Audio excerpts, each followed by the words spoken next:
नमस्कार, जय श्री कृष्णा। आज की कविता आखिर कौन था वो कौन था, क्योंकि अभी तो मैंने पहली सांस भी ना ली थी और उसकी धड़कनें तेज हो चुकी थी।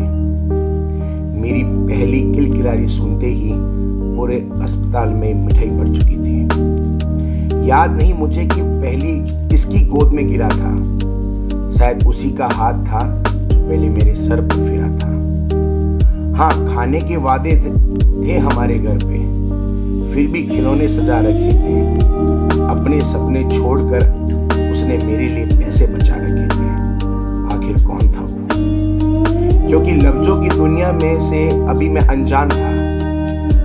ना काम, ना दुनिया, ना दोस्त, मेरा हंसता चेहरा ही उसके लिए जान था। वो खुद अनपढ़ रह गया था शायद, लेकिन मुझे पढ़ा रहा था। मेरे पाँव में छाले ना पड़ जाए इसलिए कांधे पर बिठाकर मुझे स्कूल ले जाया करता था। आखिर कौन था वो जो अपने हिस्से की रोटी खिलाकर खुद भूखे पेट सोता था, खुद फटे पुराने कपड़े पहन लेता, लेकिन मुझे हर दिवाली पर नए कपड़े दिलाता था। एक छोटे से घर का किराएदार था, 4 लोगों के परिवार का बस वही एक सहारा था। माँ की दवाई, बहन की शादी, मेरी पढ़ाई के लिए किसी और के सामने हाथ फैलाए किस्मत का वो मारा था। आखिर कौन था वो? से बुखार तो आता था, गोली नहीं लेता था। दर्द तो होता था, लेकिन बांट नहीं पाता था। और शायद आंसू तो आता था उसकी प्यारी आंखों से, लेकिन बह नहीं पाता था। आखिर कौन था वो जो मेरी जवानी के साथ खुद बूढ़ा हो रहा था? दर्द को उसके पैरों ने जकड़ रखा था, फिर भी मेरे लिए भाग रहा था। जवानी मुझ पर चढ़ती गई, बाल उसके सफेद होते गए। जवानी मुझ पर चढ़ती गई, बाल उसके सफेद होने लगे। जो अब तक मेरे आंखों के साथी थे, आज वही आंसू उसकी आंखों से रोने लगे। घुटने से लेकर चलने का सफर मैंने उसके साथ तय किया।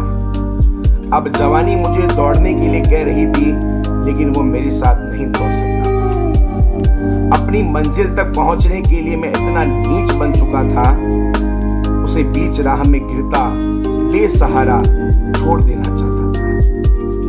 आखिर भूल गया था कि कौन था वो। आखिर अब पैसे जो कमाने लग गया था, उसकी हर नसीहत मुझे गुस्सा दिलाती थी। और बेटा, सब ठीक तो है, उसकी यह हमदर्दी मेरे सीने में आग लगाती थी। वक्त ने करवट बदली। आज तक मैं किसी का बेटा था, अब मैं भी वही आदमी बन चुका था।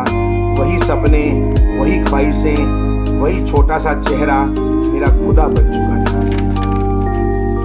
इससे पहले मैं अपनी गलती का बोझ हल्का कर पाता, वक्त ने एक बार फिर करवट बदली। इससे पहले मैं अपनी गलती का बोझ हल्का कर पाता, वक्त ने एक बार फिर करवट बदली। अगली सुबह मेरे माथे की छत का हर एक पन्ना खाक बन चुका था। अगली सुबह मेरे माथे की छत का हर एक पन्ना खाक बन चुका था, क्योंकि वो मेरा पिता था जो अब राख बन चुका था। क्योंकि वो मेरा पिता था जो अब राख बन चुका था। संभाल लेना उस लड़खड़ाते कदमों को जो आज छड़ी का सहारा लेकर चल रहे हैं।